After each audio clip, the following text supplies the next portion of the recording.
तुम्हारे इन मगरमच्छ के आंसुओं को देखकर गजराज ठाकुर का दिल नहीं पसीजेगा। अगर तुमने गलती की है तो सजा जरूर मिलेगी। ठाकुर साहब, इस पर गलत इल्जाम लगा है। आप तो मुझे जानते हैं, जिंदगी में कभी कोई गलत काम नहीं किया मैंने। ये तो मेरा ही भाई है, एक ही माँ के पेट से पैदा हुए हैं हम। रावण और विभीषण भी तो एक ही माँ की पेट से पैदा हुए थे। ये तुम्हारा भाई है तो ये जरूरी नहीं कि ये गलती नहीं कर सकता। ठाकुर साहब, क्षमा कर दीजिए।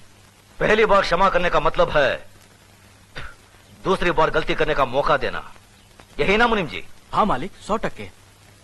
कल पंचायत में फैसला होगा। ठाकुर साहब, एक बार और सोचिए। गजराज ठाकुर ने एक बार कहा तो समझ लेना 100 बार कहा। लेकिन मालिक,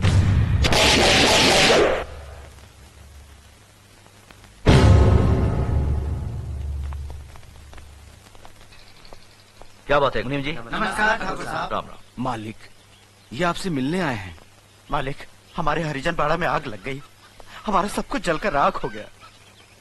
ये तो बड़ी दुख की बात है। मुनीम जी, इन्हें जितना अनाज, कपड़ा और घर बनाने का सामान चाहिए दे दीजिए। जी मालिक। धन्यवाद मालिक। राम राम मालिक। हमारे रामपुर गांव में हमने गरीब बच्चों के लिए एक स्कूल खोला है, आपकी मदद चाहिए। बहुत अच्छा काम किया। मुनीम जी, जी स्कूल के बच्चों के लिए दोपहर का खाना, दूध, किताब, सब चीजों का इंतजाम कर दीजिए। जी, धन्यवाद मालिक। आइए।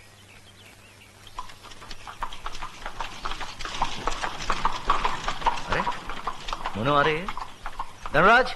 जी बाबूजी। तुम्हारी बुआ आ रहे हैं, उनके बैठने का इंतजाम कराओ। जी बाबूजी। ठीक है, जाओ। आओ बहन, आओ आओ। पाए लागू भैया। जीती रहो। नमस्ते बुआ जी। बैठो। खुश रहो। क्या बात है, इतनी धूप में यहाँ? भैया, भैया वो कल पंचायत है। मालूम है। मुजरिम मेरा बेटा जगन्नाथ है। वो भी मालूम है। फैसला आप ही सुनाने वाले हैं। आप मेरे सगे भाई ना होते हुए भी मेरी परवरिश एक सगी बहन की तरह की। मेरी डोली को कांधा दिया और एक माँ बनकर मेरी गोद भराई की रस्म पूरी करके आपने मेरी झोली खुशियों से भर दी। आज उन सारी खुशियों का दारोमदार आपके फैसले पर है भैया। जगन्नाथ अभी नादान है भैया, अच्छे बुरे की उसे समझ नहीं है। उसकी नादानी, नासमझी और बचपने को देखते हुए उसकी इस भूल को आप क्षमादान कर सके तो मैं।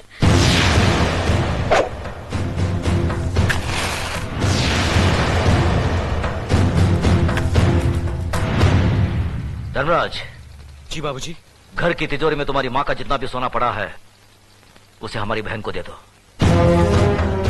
देखो बहन, रामपुर में जो हमारा 50 एकड़ आम का बगीचा है हम उसे तुम्हारा नाम लिख देते हैं, और गंगानगर में जो हमारी 200 एकड़ उपजाऊ जमीन है उसे भी तुम्हें दे देते हैं। यही नहीं, अगर तुम हमारी जान भी मांगोगी तो हम उसे भी तुम्हारी सदके में छोड़ देंगे। लेकिन जिन्हें सदियों से हमारा खानदान अपना खून पिलाता आया है उस नीति, नियम और इंसाफ परिस्थिति को अब नहीं छोड़ सकते। मगर भैया, अगर आप चाहें तो।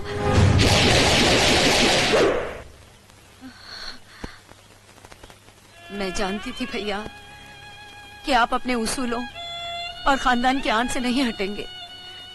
मैं तो सिर्फ अपने आप को तसल्ली देने आई थी कि अगर मैं आकर आपसे विनती करती तो शायद आप अपना फैसला बदल देते। अपनी औलाद के मामले में माँ बहुत स्वार्थी होती है। अगर मुझसे कोई भूल हो गई हो तो माफ करना भैया।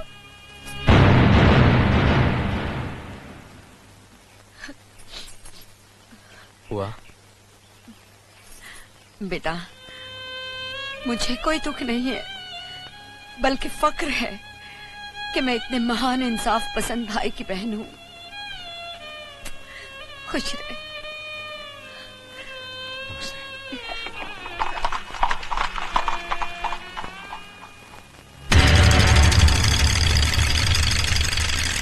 अरे रामू, जल्दी से बगी तैयार कर, ठाकुर साहब पंचायत के लिए निकल रहे हैं।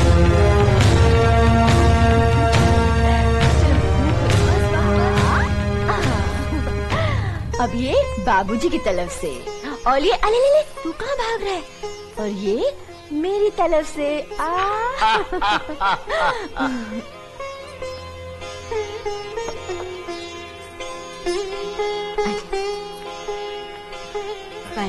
खुश रहो। अर्जुन और नकुल के लिए तुम्हारा प्यार देखकर हमारा दिल बाग बाग हो गया। अपनी भाभी से कोई देवर इतना प्यार कहाँ पाता है? बाबूजी, देवर भी तो भाभी के बच्चे ही होते हैं। वाह बहू वाह, कितनी ऊंची बात कही। सदा सुखी रहो। धर्मराज बेटे, हम बहुत भाग्यवान हैं जो हमें देवी जैसी बहू मिली। बेटे एक बात याद रखना, जब भी तुम घर से बाहर जाओ, बहू के हाथ से दही शक्कर जरूर खा के जाना, शुभ होता है। जी बाबूजी। चलो।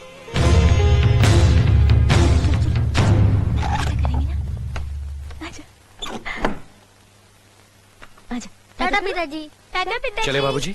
चलो।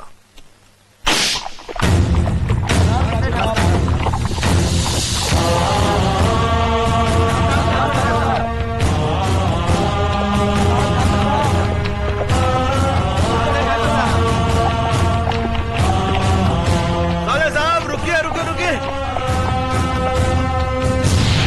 साले साहब, आदमी कितना भी बड़ा क्यों ना हो, अपनी बहन बेटी के दरवाजे के सामने आकर उसका सर झुक ही जाता है। दुआ सलाम ना सही, अंदर आकर जलपान तो करते जाइए। हम इस वक्त बहन के भाई नहीं, पंचायत के सरपंच है। क्या तुम ये भूल गए कि जिस घर का मुकदमा पंचायत में हो, उसका फैसला हो जाने तक हम उस घर का पानी तक नहीं पीते।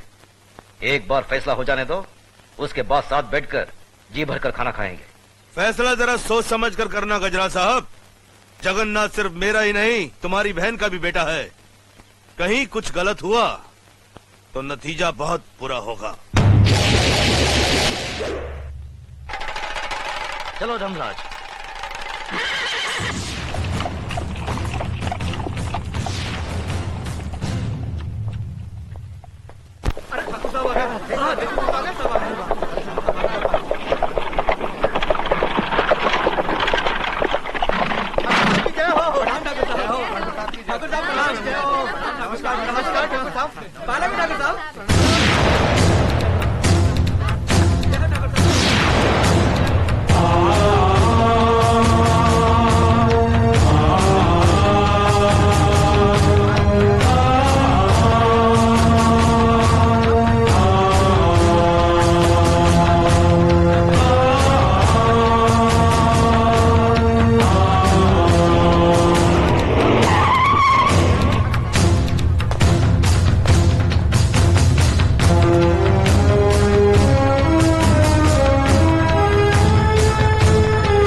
मालिक, मेरी बेटी लकड़ियां चुनकर आ रही थी। रंजीत सिंह के बेटे जगन्नाथ ठाकुर ने इसकी इज्जत लूट ली। हम गरीब हैं, इज्जत के सिवा हमारे पास कुछ नहीं है। अब कौन इससे शादी करेगा?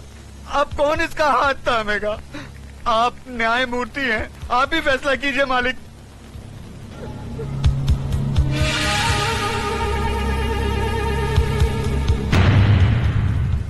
इस बात का कोई चश्मदीद गवाह है?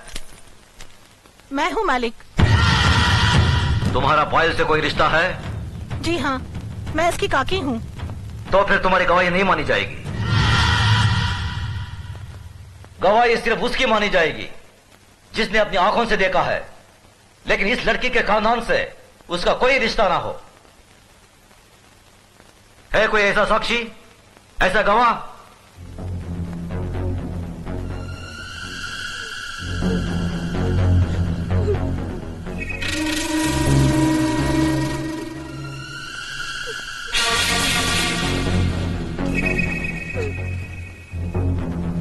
मैं हूँ मालिक। मैंने देखा है। तुमने क्या देखा है बेटे? मैंने देखा कि ये इस दीदी को जबरदस्ती अपने कंधे पे उठाकर पंपशीट में ले गया और दरवाजा बंद कर दिया। ये बचाओ बचाओ चिल्ला रही थी, मगर वहाँ कोई नहीं था।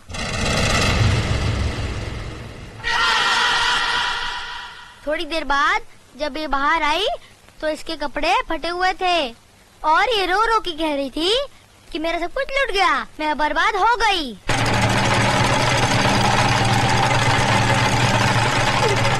जगन्नाथ, कमीने कुत्ते, तूने इन गरीबों को क्या समझा है?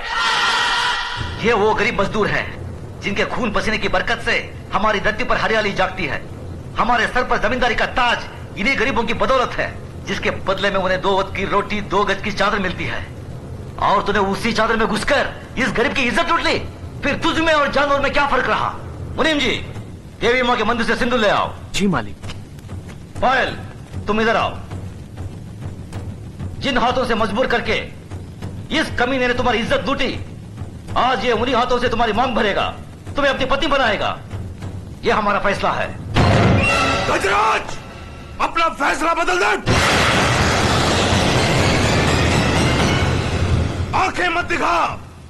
ये नीच जिसके पांव अगर मेरी हवेली के फर्श पर पड़े तो फर्श गंदा हो जाए, इस 2 टके की लड़की को तुम मेरे घर की बहू बना रहे हो। तो नहीं जानता, जमींदारों में तो ऐसी बातें होती ही रहती हैं। मजदूर औरतों और मालिकों के बीच में ऐसे खेल तो अक्सर होते रहते हैं। कोई अपनी बीवी नहीं बनाता उन्हें। खामोश! मजदूर औरतों की इज्जत जमींदारों के बाप दादाओं के कोई जागीर नहीं होती जिसे वो अपनी मनमानी करे, रोन दे, कुचले। इज्जत इज्जत होती है, चाहे वो किसी ठाकुर की बेटी हो या किसी मजदूर की। पागल हो गया तू? तुझे इंसाफ करने की अकल नहीं है। तेरा अंजाम बहुत बुरा होगा गजराज।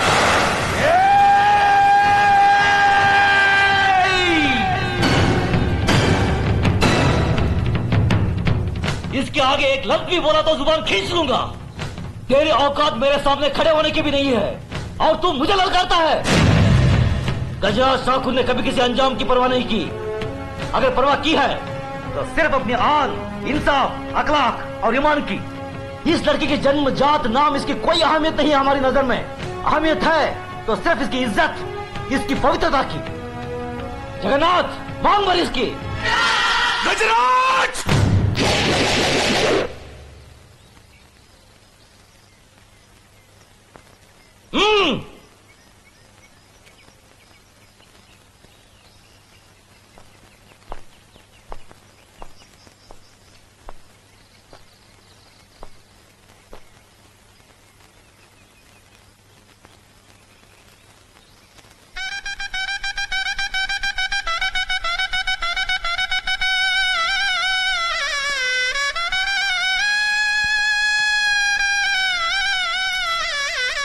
सदा सकीर हो बेटी। जगन्नाथ, अगर तुमने इसे कोई तकलीफ दी तो हमसे बुरा कोई नहीं होगा।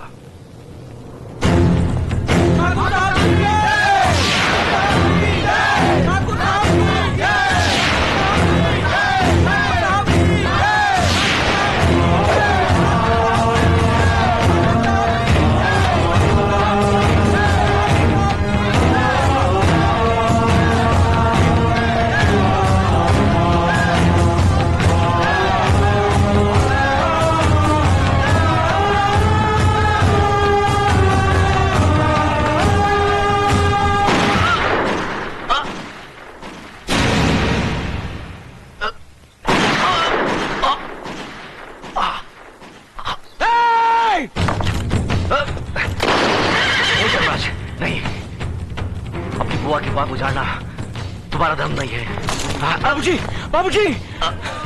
भैया! मेरे भाई को मार डाला, मेरे देवता समान भाई को मार डाला। ये क्या किया तुमने? ये कैसा अनर्थ किया?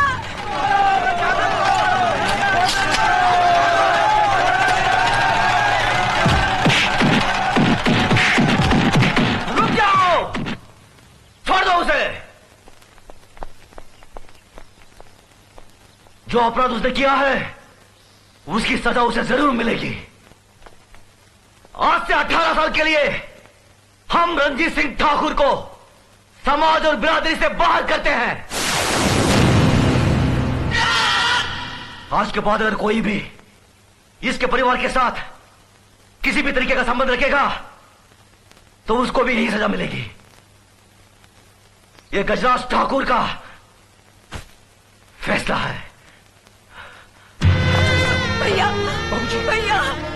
बाबूजी, बाबूजी, बाबूजी। धर्मराज, न्याय करने वालों के लिए रिश्ते और जज्बात कोई मायने नहीं रखते। बेटे, जान चली जाए पर आन ना जाने पाए। जान देकर जो आन की रक्षा करता है वही न्यायाधीश इंसाफ के आकाश की बुलंदी को छूता है।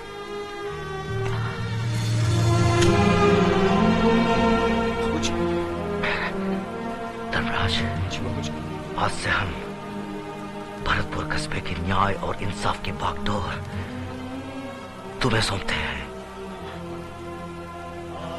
याद रखो बेटे, जिस दिन भी तुमने अनजाने में भी गलत फैसला किया तो समझ लो वही दिन तुम्हारी जिंदगी का आखिरी दिन होगा। बाबूजी, बाबूजी, भैया, बाबूजी।